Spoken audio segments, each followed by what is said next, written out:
And in that sense, so I would like you to explain us a bit more about musical influence in the process through all life, in the learning process. Yeah. Because we know, well, you know here by all these research works that music is so important. Yes. But in Colombia there are still people who doubt it. Yeah. And well, it depends how you want to look at it. You see, if governments are interested in money, they're interested in the economics, then the arts industry, and music in particular, is across the world worth many, many, many billions yeah. Of dollars. Yeah. It's the equal largest industry in Scandinavia with the arms industry. Mm. It's the third biggest industry in the whole of North America, including Canada. Yeah. Yeah. It's worth over £4 billion in England. Oof. In South Africa, it's one of the largest industries. Yeah. So the arts in general, and music in particular, are economically viable, and cultures that invest in the arts get that back again. That's the first thing, if you need an economic argument. There's a social argument, but by engaging in music you actually bring people together into a sense of community. One could look at the example of the orchestra movement in Venezuela, for example, yes. As an example of that. But you could go to the United States and look at the numbers of choruses they have there. They have over 250,000 of different kinds of choral opportunities across the United States. These bring people together, they bond, they give people a sense of being part of a community. You've got psychological benefit, because having to play with sound, having to act with sound, you're actually constructing, making sense of the world.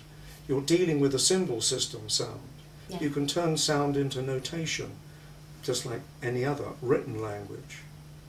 You have a physical activity of singing or playing, which has a physical benefit. You're getting a good aerobic workout. Yeah. So at many different levels, music will bring benefits that will have spin-off into other parts of society. As well as the individual, there will be a communal benefit. Which is why the UK government, the last UK government, spent so much money on music in schools. Over £500 million in the last decade. That is because your government here understands the importance of this. Well, the reason that it understood it at that time was that two senior members of the new government, when it came in the late 90s, were married to musicians. Okay, and so they were involved. They were getting this message. Yeah. They were getting this message at home over the breakfast table. You know, that music was part of their families. Yeah. And when they began to look around, they could see that music was also important. The research that we do here,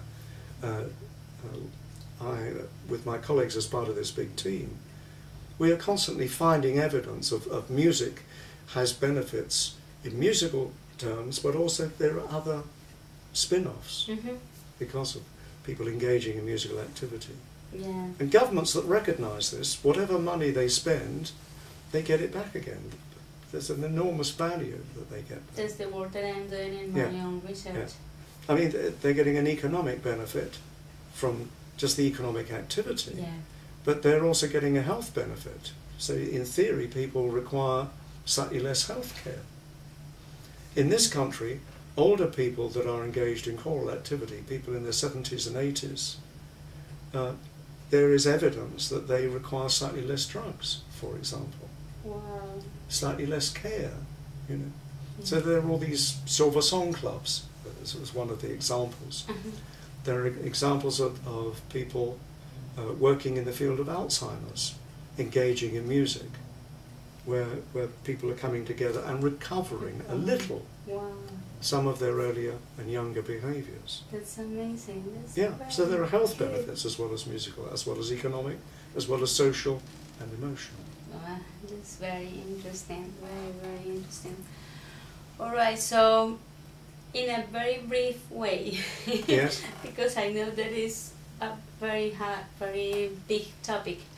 What is the state of the art? I mean, the state of the subject about music psychology, mainly in the music cognition. Yeah. This is because for educational proposals and curriculum, music cognition, it's quite important, especially in Colombia, because there are some schools, mainly some music schools, that are interested in the subject about music cognition. Well, I think there's been an enormous growth over the last 20, 30 years in music psychology, of interest in music psychology. Partly because people are very interested in this phenomenon that touches us, that we use music all the time. Yeah. And so the psychologists have become more and more interested in why that should be, and what difference does music make in our lives.